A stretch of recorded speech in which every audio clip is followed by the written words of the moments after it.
Hi, everyone. Thank you for being here. So the panel is supposed to be about empower her, championing women who shape policies and politics. We have data from UN Women that says back in 2024, we had a 23.3% of women serving as heads of government. And today in 2025, we have 22.9% of women. 27 countries led by women. For me, this data means nothing. Raise your hands. How many of you all have heads of states that have ever been served as women? Voilà, on est dans la merde, as we say in French. Times are rough, so I want to get right to it. We have incredible speakers here who are not here to tell you about how great things is or anything. We're really here to get to business and talk about how to navigate these times of crisis to get to a position where we don't have to deal with data or one woman raising a hand and saying, yes, I've had a woman who's been a head of state. So the speakers that we have with us today, Eléonore will be joining us shortly, but we have Linda Rama. She's a researcher and civic activist coming from Albania.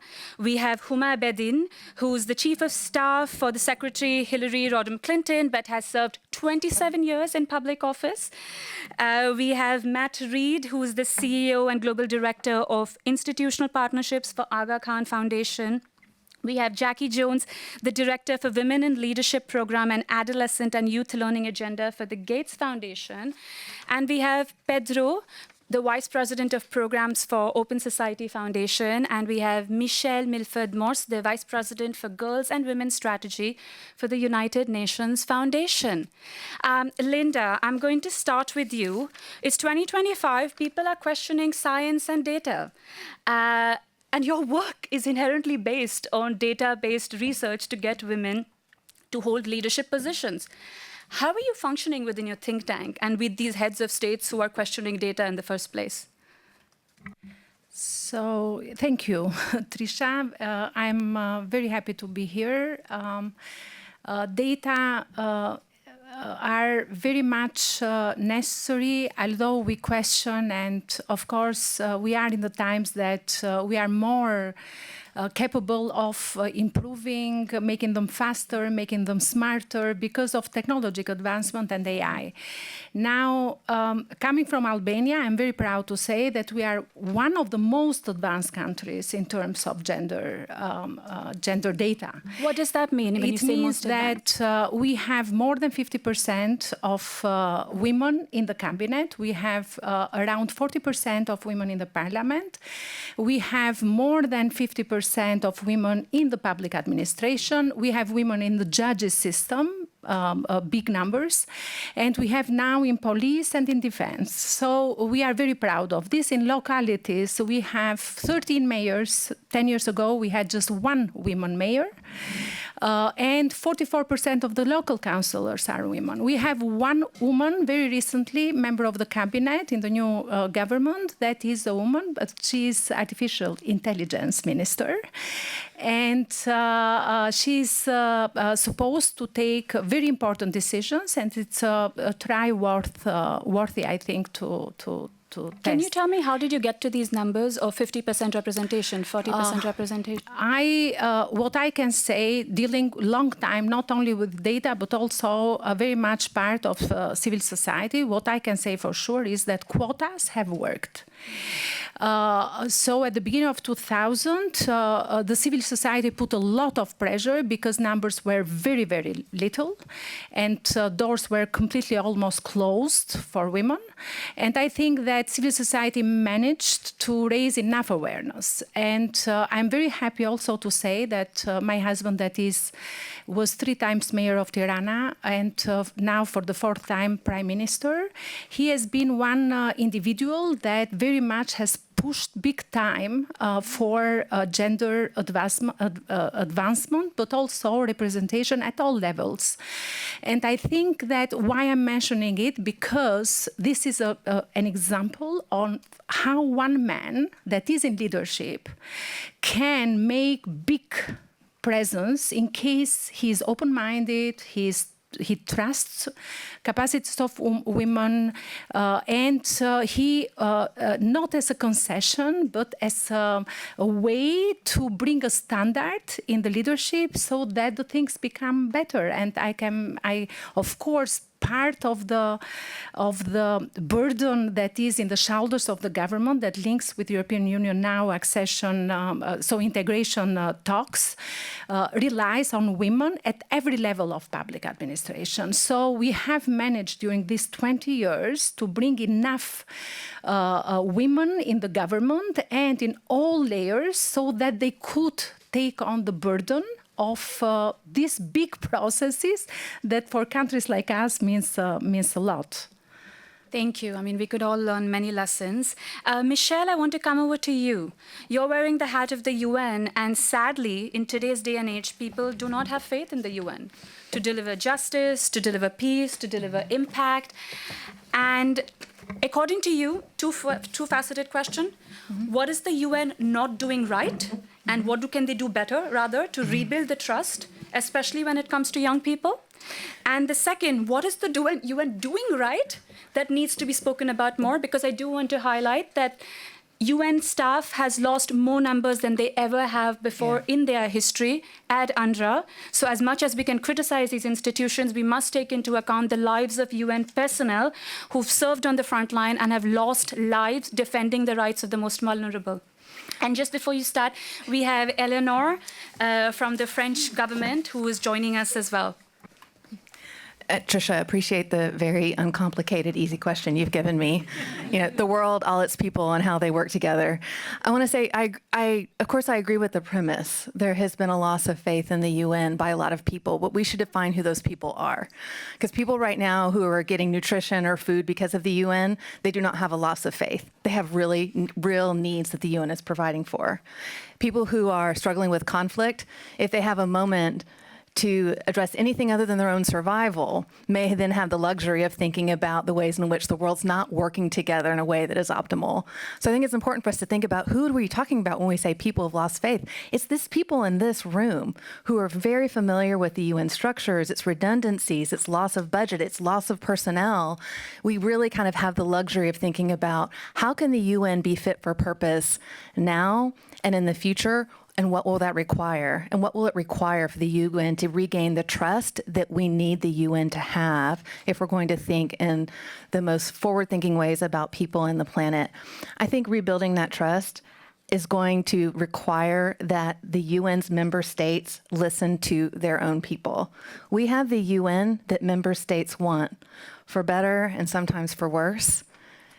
And so member states, it is their job, it's really important that in a transparent and reliable way that the member states consult with their people on what do they want from global cooperation. It is still true that all over the world, people want governments to work together. Even in the United States, public polling shows that most Americans agree that we need a UN, and they broadly support the UN. But we don't bring enough people into the UN. I want to articulate, too, the idea that the UN is closing to civil society because of its budget cuts and because of new norms and because of some of the redundancies of its processes. It's going to require that we bring in people. One last thing there is that to make sure that we have a reform process that is fit for people and planet and for our future, it has to put girls and women at the center of it. It was not a mistake by the founders of the UN and by the Charter. It says it right there, 80 years ago, the equality of men and women. It's right there. So no reform process can sacrifice any of the goals of girls' and women's equality, their human rights, or gender equality. They have to be central to any reform process. That is one really important way I think that you gain trust in the system. Thank you. And speaking of member state, Eléonore is the Minister Delegate for Francophonie and International Partnerships representing the French Republic. We're living in times when words like DEI and feminism are being villainized, where people don't want to talk about feminist foreign policy, and France just doubled down on its commitment. We just had a huge forum on the same. So I want you to play two hats. One of what exactly are you doing when it comes to feminist foreign policy to mobilize other countries to say now is not the time to back down, and also address the criticism where people are like, you're just doing this for show, but it's not actually translating to the lives of women in their countries. Thank you, Trisha, and good afternoon to everyone. I'm really thrilled to be here and to speak about this very important topic. I would never have imagined that in 2025, this would be something that we have to fight for with such passion and also such fear, because we're seeing the backlashes throughout the world. And France, to try to give you a simple answer, because the idea is, of course, to be straightforward, France is convinced that you cannot have a good policy, that you cannot achieve peace, that you cannot have a good economy if you don't include half of humanity. And this is something that has been clear for quite some time now. That seems obvious, but that needs to be restated again in the times we're living in. And I think the fact of the matter is, in 2020, President Macron stated that he was going to really take this leadership in France's politics and fund, of course, as you mentioned, these organizations, but also give herself a true feminist diplomacy. And when we talk about feminist diplomacy, it means, of course, having other countries adhere to these principles and of course, diffusing these values and this necessity of including women at the table and having these conversations. But it also includes, and we apply it to ourselves, this means that we're going to promote women ambassadors, women chief of staff, women minister. As it happens, I am the only woman minister in French diplomacy right now, and I do feel that because of that, not that I am a minister because I am a woman, and that's important to state, but that because I am a woman and a minister, I also need to really embrace this and also show how important it is for us. And we have many other countries that are actually leading by example to a certain extent. But these needs regulation, because you can't have equality if you don't have regulations that ensure that equality is preserved. And you can say whatever you want, and you can say that quotas are not necessary, or that they're not needed, or that truth of the matter is you only have 27 women today that are heads of state. 27. That's clearly not enough. You don't even have 1/3 of elected parliamentaries in the world that are women. Is that because we're less competent? Of course not. Is that because countries... Sorry, can I just be Sure. devil's advocate? France has not had a woman head of state. So can you tell me what France needs to do better? I mean, I would love to see you as the head of state. How do we get you elected? Well, look, if you want to start campaigning for me, I would love that. No, I'm just kidding, of course. No, I think, of course, these are processes, and this perhaps is not the only thing you're going to measure. And yes, I take your point, and I accept it. But we had a prime minister in Elisabeth Borne, and that was the first time in a very long time that France had a woman prime minister. And again, the idea is not to give lessons, and I think this is also a very important message, because people that are fighting against feminist diplomacy will tell you that this is something of the North, of Western countries against the South. I come from a matriarchat, and I can tell you it's the southern part of me that actually led by example with really strong women from southern countries. I'm not going to tell you where we're from because I'm speaking as a minister from France. But what I want to say is that this is not a divide north-south, and we really shouldn't be engaging in these conversations. This is something that we should all be carrying together as partners, because women need to be around the table. And this also includes men. I'll finish with that, and happy to answer more precise questions. But if we want to be having these conversations, we can't have these conversations among ourselves. We need to have them with men. So just very simply, I have a boy and a girl, and I am almost more into explaining what feminism is and what the issues are to my boy than to my girl, because I think we need to be together in this fight, and that this actually is something that concerns us all. Thank Thank you. Speaking of men, I'm looking at the token men or speakers on our panel. We have two, actually. I'm teasing. We have Matt Reed. Matt, I heard this once, a journalist say in India, we speak in English, but that's where we lose the mass population of people, because they don't speak and talk in English. So we've been speaking about these macro policies and how to get women as heads of states. Tell me what's working to the women and the local communities on ground. How are you building these structural reforms and facing these structural barriers to equip them to advocate for themselves? Well, I'm happy to be a token, but I will speak in English. Although I could speak in French if you'd like me to, but maybe I won't inflict that on anybody today. So, I think what's important to say about the work of the Aga Khan Foundation is how fundamental the participation of women is and has been from the very beginning of the work of the foundation and of what we call the Aga Khan Development Network. If you think about Aga Khan III, who founded the first Aga Khan schools in 1905 in Kutch in India and in Zanzibar. He gave his community instructions, and one of the instructions was, if you have to choose between sending a boy and a girl to school, you should send your girls. In 1905. So it's fairly extraordinary, but it gives you a sense of just how deeply rooted that commitment to women's participation is. In our work for 60 years, if you think about, so our unit of intervention, our unit of measure in a way, is communities. It's community participation. All of the work that we do is in and through community groups, ownership, and participation. In that, it's essential that those groups are representative. So from the very beginning, the way that we formed those groups is to work with equal parts, men and women, people of all different faiths and backgrounds, because the purpose of the work is actually to build social cohesion and bridges. So it's built into the way that we work. Just to give you an example, every year in our network, we work with 60,000 community organizations. Half of those are women-led and or are all women, right? So it gives you, women's savings groups, farmer associations, water user groups, you name it. So we feel like it's very, very important at the community level to do this. I think the second thing, though, is that when we think about women's participation in the places where we're working, Central and South Asia, Eastern Africa, a little bit in the Middle East, we have to think about the structural barriers to women's participation. It's not just saying, hey, we want you to join. Most women in these parts of the world spend 50 hours a week fetching water and firewood. 50 hours a week. And then they work on top of that. I mean, as if that wasn't work enough. I mean, it's extraordinary. So if you want to liberate their potential, you have to literally liberate their time. And so one of the other things that we've consistently done is working with communities when they prioritize their own needs is looking at things like water, irrigation, safe drinking water, sanitation, energy.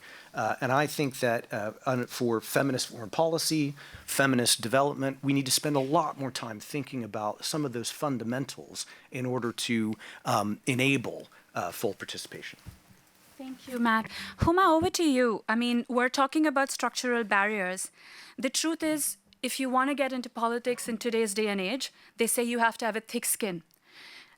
But that thick skin involves personal attacks, online harassment, offline harassment, sexual harassment, every part of your body being, personal life being subject to scrutiny in a way a man's personal life would never be subject to, right? So how does one reclaim their narrative? How does one sustain these storms to grow deep roots and fight back?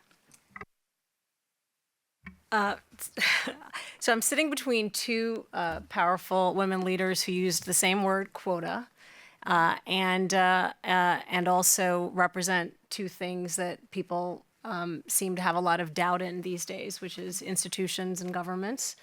I come from a country where trust and faith in institutions has been eroding for a period of time, and now we're seeing a backlash in a way, and the results are pretty obvious. When I joined politics, and I use the word culture because I think that's an important word to use, the culture was that every woman who was part of the government that I served at the time, which was the Clinton administration, I just aged myself by a lot, but But back then, we just didn't talk about the sort of the gender dynamics in the room because it was just sort of assumed, and that came from the leadership at the top. So I talk about the importance of adapting and allyship. On the adapting front, it is learning to grow a thick skin. It's hard. It's super hard. It's one of the things that I was talking to the panelists about. My mission in life after 28 years in politics in the United States is creating spaces that women can feel as though they can find mentors and they can have networking capacities. Because the number of times I've heard in our country, is there enthusiasm? Is there not enthusiasm for having women in leadership? There is. And I know there is because I've lived it. I've walked on those streets. I've stood in those ballrooms. I've been on those stages.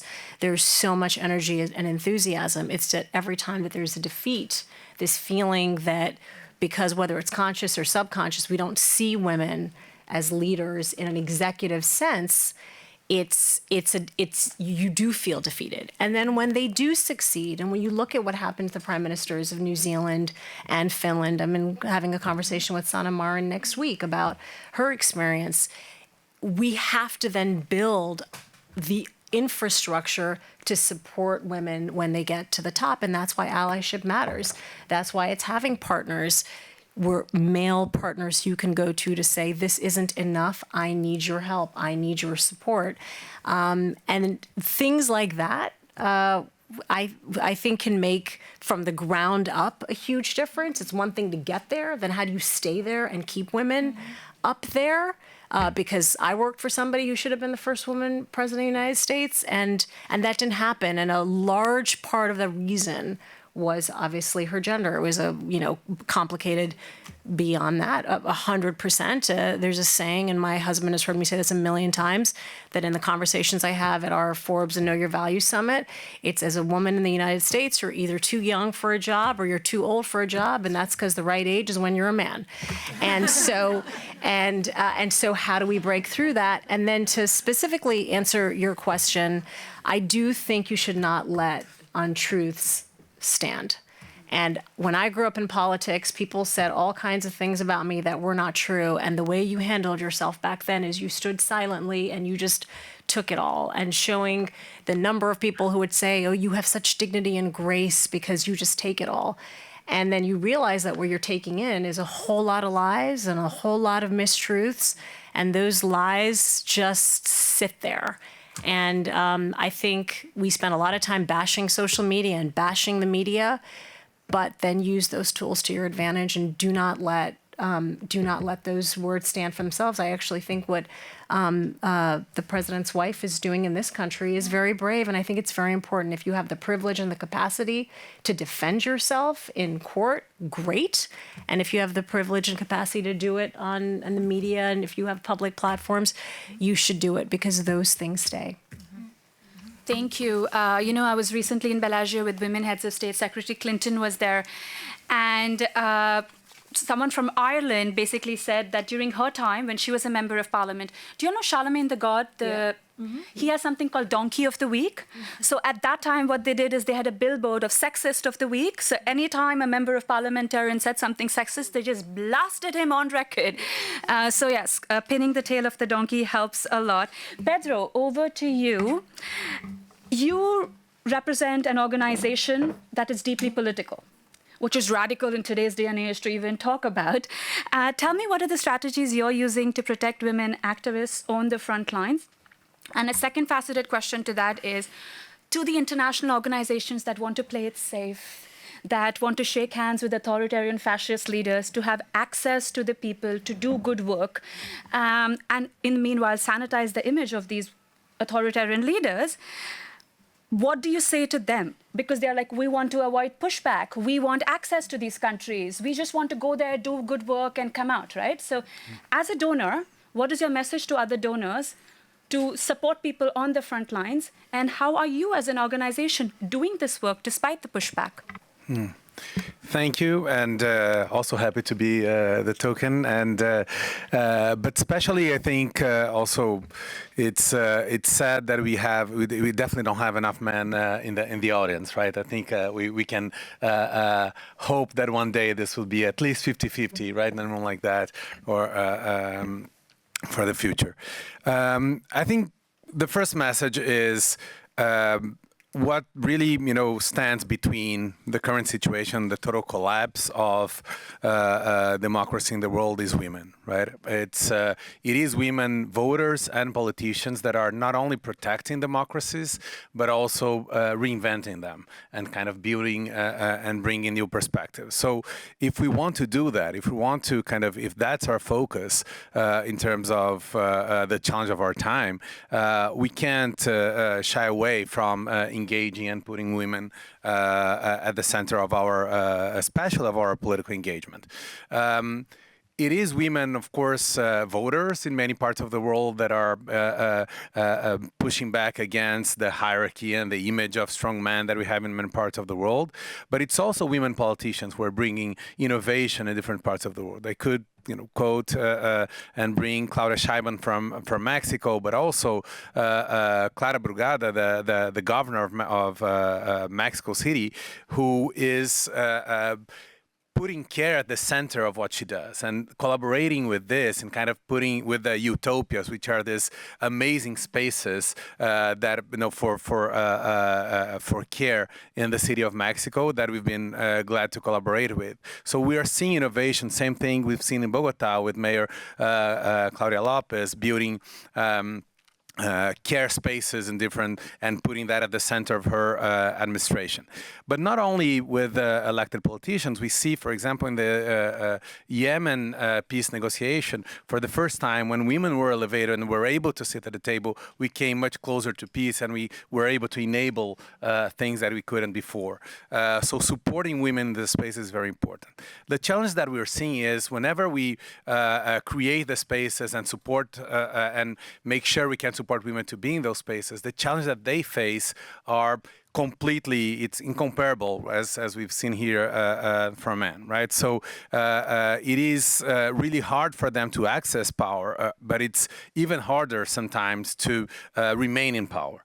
So one of the focus of what we are doing right now is the strategies exactly to maintain women in power, and in that case, in parliament and kind of political and international spaces, and in that case, and I think Huma's point is very important.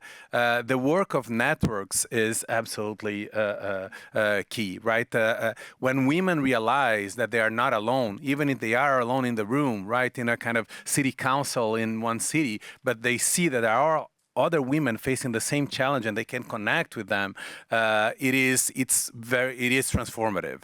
So I think part of the strategies for philanthropy right now is, besides the focus on, of course, empowering women and encouraging them to, facilitate the access to power, is thinks of the strategy of building networks of women in power, and we have been supporting a lot of those in Africa, in Europe, in Latin America, and the United States, that allow women to see that they are not alone and see that the challenges they are facing, it's not an individual challenge, but it is a collective challenge that can be faced collectively too.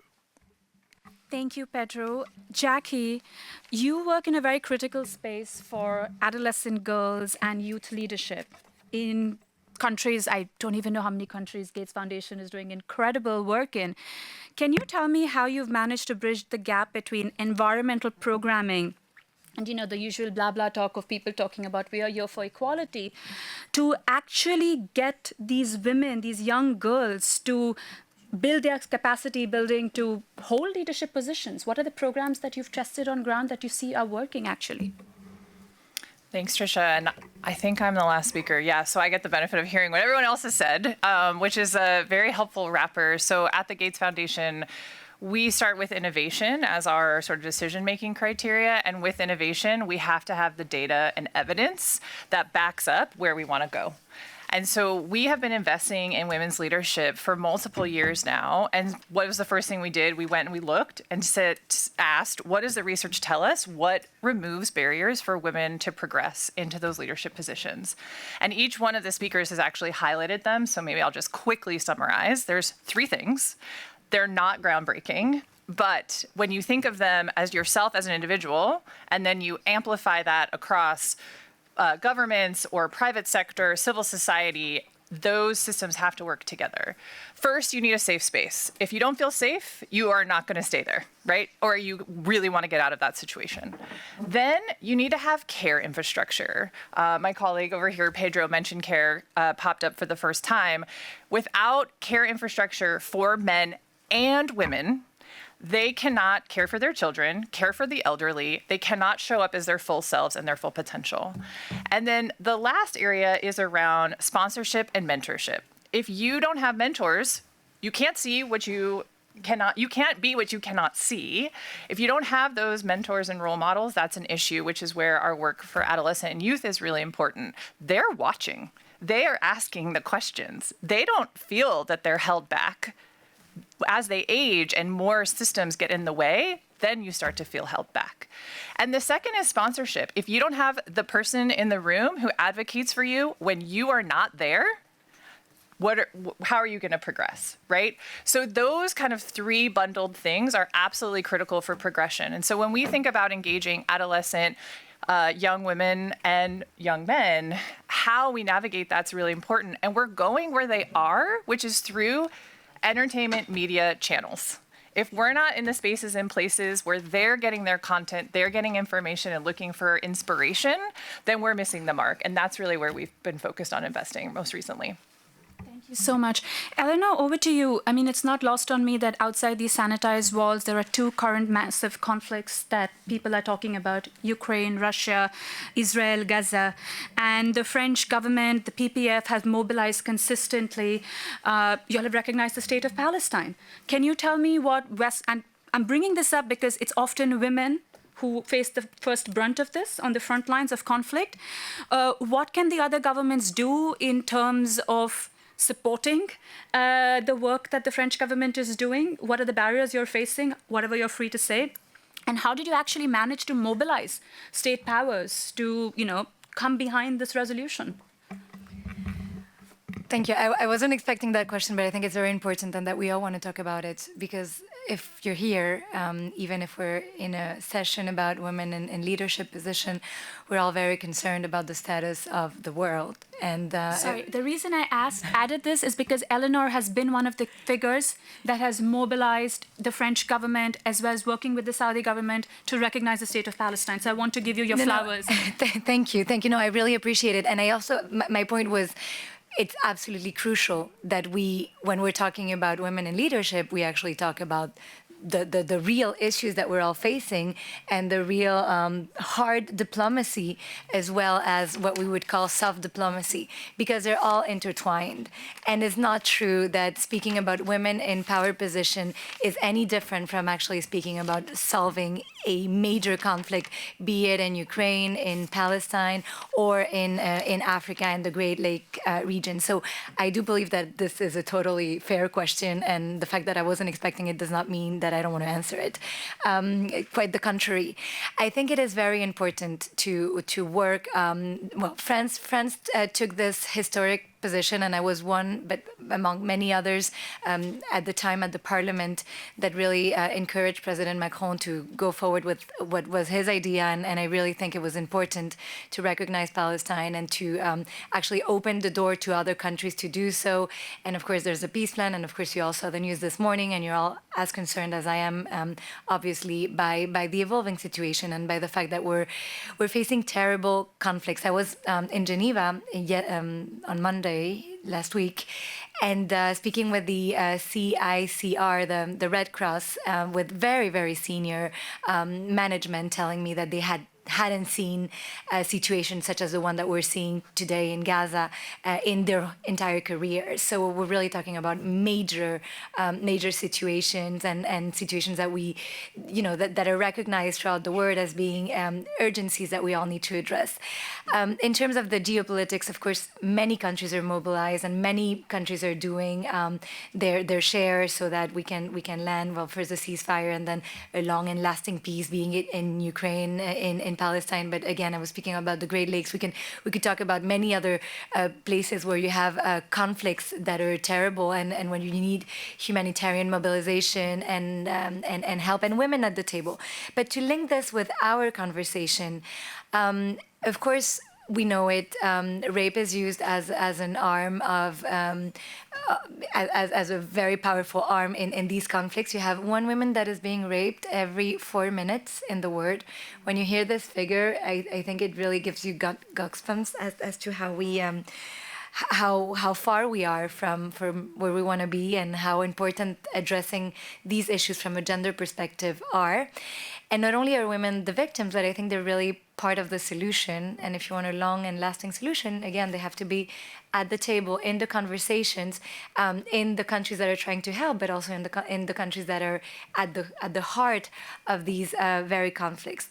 So I would just conclude by saying that it is important to always include this gender perspective, not because it is an obsession, not because it is something that a women minister wants to do, but because it's important. You spoke about health. This is something that I'm speaking as if I were still at the parliament, but I was at the parliament only two weeks ago. Every single piece of legislation that is enacted is revised from the gender perspective. And I think that's something that we're doing right in France and that perhaps could serve as a model for other countries. But I'm sure there are other good practices around the table that I would be really happy to hear about. Honestly, thank you for France's leadership on this. It's been crucial. Linda, are we funding the right people? I mean, you've been working with many of these heads of states, you know them. If you had to be a chess player, who would you kick out? Are we funding the right people? What is the policy levers we should be bringing into place? I think the way I see it is that societies and governments normally don't fund people, they fund causes. So I want to believe that funding or working hard for gender equality and to decrease the gaps and disparities, gender disparities, are right causes to fund. The second thing is that I can bring one example. We have been working for years now, especially after 2015, for gender response budget. As the minister said, there are different practices around. What we have, let's say, achieved until now is that in public investments, for instance, from let's say $90 million US dollars, gender, let's say, gender with having some optics on gender issues, now it's more than $800 million dollars of public investments that do bring the gender perspectives. Now, what we need to do big time is to transform, of course, all this planning, huge planning mechanisms to impact to the society. Why? Because because of our experience, what is happening is that we have fantastic numbers now. We have reached to this point where the others maybe are intending to go, but we see how persistent the hardship in communities are to see the direct effect of these huge numbers at the national level. So if these numbers at the national level would not put in policy frameworks as soon as possible, whatever is necessary for gender, then we might lose the power of numbers. So they have to transform the numbers and to empower themselves to try to give impacts in the society. Another very short thing I want to add up is that in the national level, we see this, but sometimes we need to finance women that can change the system from within. And I think that we should be hunting examples that can promise in this direction. And if we do that, the both combination can bring a fantastic, I think, cascading effect to the society. Thank you so much. I'm just conscious of time, and I want to make sure everyone gets their last questions in. Jackie, Gates Foundation has historically been working on health, gender with the UN. All of these institutions are currently under attack. How are you working within this political climate to keep doing the work that you're doing? Yeah, thanks for the question. It is beyond challenging, as everyone knows. We've been around for 25 years, and just this year announced that we will close in 20 years. So Bill has graciously contributed the rest of his wealth for nearly the rest of his life. $200 billion in 20 years is what we have to go, and the clock is ticking. So for us, what we're really trying to focus on is what we do best, as I mentioned before, innovation. What are we going to be able to leave behind 20 years from now? And a lot of those innovations are in the health space, and it's the leaders who live on 20 years from now that are going to have to keep those things moving. And so our priorities are, how do we shore up the innovations and make sure that everything gets out as fast as it possibly can, both from a health perspective, from new science, new R&D, and also how do we make sure that the people making the decisions at the table are representative of the world, and also can keep those innovations front and center. Thank you, Jackie. Pedro, over to you. I'm sure the second you say I'm from OSF, people come to you and ask you for a check, and people ask you for money. What I want to ask you is, if you had to ask the international society for one thing, what would it be? Because it's not lost on me that OSF doesn't function in my country. It's not lost on me that in many places you are banned for having the political will to stand up for democracy, right? So if you had to put a message forward to the international society to say, we're doing the work, this is what we need as an organization in terms of support from our colleagues and support from governments, what would that look like? I think, first of all, it is a moment to ask for courage, right? I think it is. We can't look at what's happening from Gaza to the U.S., from India to what happened in Rio de Janeiro yesterday with more than 100 people killed by the police, and just think that we can live in business as usual. So I think being courageous in this time is taking risks. Is knowing that in order to continue to survive, we need to accept the challenges, right, of challenging power or standing up to power, and we know we will continue to do that. But it's we know that in order to do that, we need powerful people around the world to be as courageous as many people have been, right, in all of those places in those years. What we've seen in many places that we work is that it is possible to defeat the authoritarian threats exactly through empowering civil society, and we are seeing and as I said before, right. Betting on women in this process and protecting and creating the environment for women to challenge power is definitely one of the ways to do that. I think one example that we can pick on, for example, is what we saw in Korea recently, in which women went to the streets to kind of defeat what was clearly, corrupt and authoritarian president. And it is very easy to, after they come to the streets, after they bring, to just kind of replace, forget, and kind of push along business as usual. So I think the courage that we need from international society right now is exactly to stand with the women and the people who are challenging power in different parts of the world, and make sure we can preserve that energy to rebuild politics, to rebuild democracy, and to rebuild the dreams of people. Pedro. Michelle, over to you. We recently, our government hosted the Taliban government, and there were no women journalists allowed. Just nope. When you work with the UN, unfortunately, you wear the title of the UN, so you're restricted. You can't have a personal opinion, right? You're restricted by institutional norms.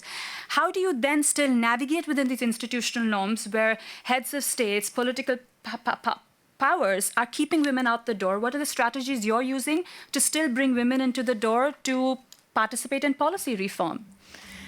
Well, that is true not only for the UN, but I'm at the UN Foundation, and of course we are there to support the UN. And and for us not to get confused with the UN, which means that we're often in the same position. But the UN gives us this beautiful history to draw from over the last 50 years, where the UN could not on its own decide that we needed to improve the status and the lives of girls and women all over the world. But what they could do is say, we will have the first International Women's Day, we will have the first International the World Conference on Women, which happened at Mexico City. And then it became a vibrant town square where we crowded in women's and feminist movements and women leaders from all over the world in that moment in Mexico City, which was, of course, 50 years ago, and then followed that up in Copenhagen, and then followed that up in Nairobi, and then followed that up in Beijing. The women who showed up in Nairobi could not imagine what we'd get done by the time that we got to Beijing, and the women in Beijing probably couldn't imagine the world that it would be today. So the answer to the question is, you can't be satisfied with women not being at the table or in the room, and you have to create the moments, the structures, and the appetite where we crowd women in no matter what it takes. It is our right to be part of equal decision-making in every fora that exists, and everyone in this room, you have the power to insist on that. The UN has been part of insisting on that. Women and feminist movements have been part of insisting on that, and it doesn't matter if it sounds complicated. It is absolutely essential, or we'll get nowhere. Thank you.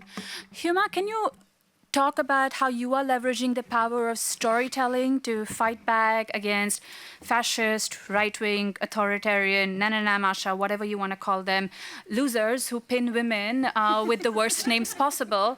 How are you fighting back? What media are you using to fight back? Well, politics, at the end of the day, politics, like anything else, is storytelling. And generally, the candidates who are successful or most successful are the ones who tell a better story. So in my country, Bill Clinton told a great story. Barack Obama told a great story. Alexandria Ocasio-Cortez told a great story. And in many cases today, with all of the alternative media, the attention span is so short by everybody, all of us, that if you can't capture people within a few seconds, your moment is gone. And so for you to succeed, you have to break through in that space. And it's one of the reasons why I've shifted now into the actual storytelling space and the work that I do on cable news in the US. We're shifting now to YouTube and TikTok and making the videos so that they're much more appealing to a broader audience and certainly to the next generation. How do you push back? The only way you can do it is telling an alternate story and a story that is successful. And to the point that my colleagues, several people at this table, have made, having the infrastructure and the support and the sustenance to do it, you can't assume anymore. 465,000 women left the workforce in my country between January and August. That's in 6 months. The majority of women who did it because it was easier for them to care for their own children than to pay for childcare. That is how expensive it is in the U.S. And I commend the work that the Gates Foundation is doing in that space. But I don't see another way at this point in our world to get the attention than by telling a really good story. And there are tremendous stories out there. There will always be the hate. There will always be the violence. There will always be the alternate. And the only way to combat that is by telling a better story, a more empowering story, a more hopeful story. My husband, who's here, has heard me tell the story a million times, but I was on the stage in Philadelphia on July 28th, 2016. It was my birthday. When Hillary Clinton won the nomination to be the first woman nominated to be president of the United States. And that ground shook. I mean, we thought it was going to fall through. And I always try to remind myself of that level of energy and excitement and possibility. And at the end of the day, that story is what is going to carry us through and our children through. Thank you. Before I come over to you, Pedro, if I could have all of you just think of your answer once I come back to you, a 30-second response of what gives you hope, how are you fighting back, so we have it as a rapid-fire end. I have to come to you, Pedro, right? I haven't asked you your second question. You did. I did. Matt. Can you explain to me how Aga Khan is functioning in extremely fragile political settings? Because not enough is spoken about that. With the work that you do to build your infrastructure on healthcare, education, like how, this is, I think, the only NGO that I know of that's working in these fragile settings and doing the work that you're doing. Could you explain a bit about that? Well, one way we're able to do it is by not talking about it a lot, actually, and in the sense that, and by that, actually, what I mean is to say is that we do work in some very difficult contexts, especially working with women in some difficult places in the world. The way that we're able to do that is that we've been in these places for a long time. We are a neutral, non-political organization. We are committed to the people of these countries, men and women, wherever we work. And we make that very clear over decades in the work that we do. And what we've tried to do is also build institutions. So build these institutions, these community groups that are there, whether we're there or not. They're still doing their work. I mean, today in Afghanistan, there are, there are roughly 6,000 women-only savings groups that are the platform for delivering social services in their villages. And they don't need us to do that. We helped form them years ago. We helped support them. We gave them training. But they're on their own. They survive. The investments that the international community made in places like Afghanistan or elsewhere are actually the things that are allowing work to happen in those countries. So I think what's really important is to invest in people, and they are the ones that do the work and the ones that make the space for us to do the work. So it's really bottom up in that sense. And the other one is to just be very, very clear that to authorities, wherever they are, is that our work is there to benefit people and to promote development in that country. It's as simple as that. Sometimes it's not quite as simple as that to deliver the work, but that's really the way that we've done it. Thank you, chapeau à vous. Okay, we're just going to tick. Linda, what gives you hope? How are you fighting back? 30 seconds. When I see, for instance, better and better educated girls, when I see better and better educated girls and women, it's a lot of hope. When I see, it brings a lot of hope. When I see that male-dominated sectors are not anymore like this, we have an interior minister that is a woman now. We have had one, the defense minister, woman 2 years ago. It brings me a lot of hope when I think about how digitally connected devices could ease the work of women in the households. But at the same time, I'm afraid from the fact that domestic houseworks are still put in the framework of women, even though this time is relieved from because of the digital. It brings a lot of hope to me how AI can improve, let's say, the labor market for women. But at the same time, again, I'm a little bit scared from the fact that women are very much concerned about the truth, are very much concerned about the risks and benefits, and sometimes are very much concerned because of the increase. 70% of women have this online violence to them.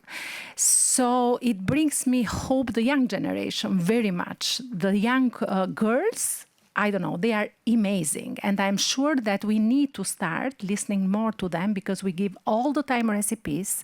But I don't think that my generation knows well the young women and young girls. So we need to give a lot of space there them now, because the digital world we are getting through and the AI world can be managed only by them in a good way, efficient way, and they can recover whatever we could not achieve in our lifespan. Perfect. Thank you so much. 30 seconds so everyone gets a time. I can do it. March earlier this year, the Commission on the Status of Women at the United Nations, against all odds. It was scary, it was uncertain, it was expensive, and the halls were filled with feminist allies, human rights allies, women's rights activists from all over the world. They danced, they chanted, they insisted on their lives, that their lives needed things. They told the truth. It was intoxicating. The world is complicated. They don't care. And next year you should all show up too. Love that. For me, my hope starts at home. I have a 13-year-old son who gets up every single day and is excited and optimistic about his future. And I get to live with that, and that's amazing. And my partner, who spends his life on the front lines of fighting for doing what is right. The harder thing, but the right thing. And I'm very proud that I get to walk in the world with him. And then I get to go to work. And my work is about lifting up a whole next generation of young women. And I see what they're on the precipice of doing, and it's the best thing. I'll give you just one example. So last week we had the Forum on Feminist Diplomacy here in France, and against all odds we were able to adopt a very ambitious declaration where we do mention women, gender, minorities, and it was endorsed by 31 countries from the north and from the south. And if you're from a country that hasn't endorsed it, then you have a homework to do. Please reach out to your governments, tell them that it's a great thing, that we all need to adopt feminist diplomacy, that it is not a Western thing or a French thing. It is something that we're all concerned about and that we should all be thinking of. Action. Action brings hope, and it gives hope. And I think every time I visit one of the places we're working and you see people on the ground, women taking charge of their own lives, it can't help but give you energy and hope. And I think all of us here have a role to play in doing that. For me, I get hope from the healthcare workers. 70% of the world's healthcare workers are women, but only 25% of them are represented as women leaders in healthcare.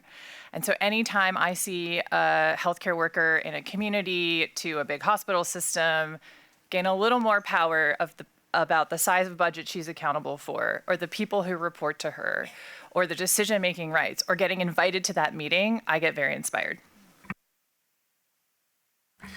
I definitely get hope from our grantees, but particularly women. And when we see networks of women being built from Latin America, thousands of women from different parties gathering together to see how to protect themselves, from Africa for, see Jacinda Ardern work, Ellen Johnson Sirleaf work, or women in Thailand pressuring to build a new constitution.